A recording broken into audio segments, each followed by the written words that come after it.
300 টাকা। বাঁকুড়ার হুল দিবসের অনুষ্ঠান থেকে ঘোষণা মুখ্যমন্ত্রীর। জয় জোহার প্রকল্পে বয়স্ক আদিবাসী মহিলাদেরও ভাতা বৃদ্ধি হয়েছে। মাসে 1000 টাকার পরিবর্তে এবার ভাতা মিলবে 1500 টাকা।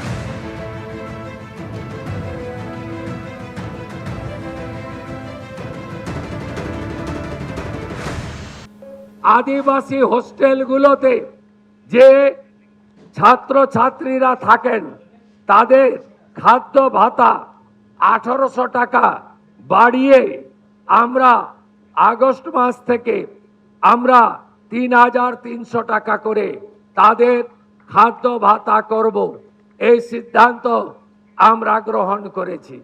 এই আপনাদের যে ভাতা রয়েছে জয় জোহার, তাতে অতিরিক্ত আরো 500 টাকা করে আপাতত আমরা বৃদ্ধি করেছি। পরবর্তীকালে এ বিষয়ে আরো আমরা উদ্যোগ গ্রহণ করব, আশ্বস্ত করতে চাই।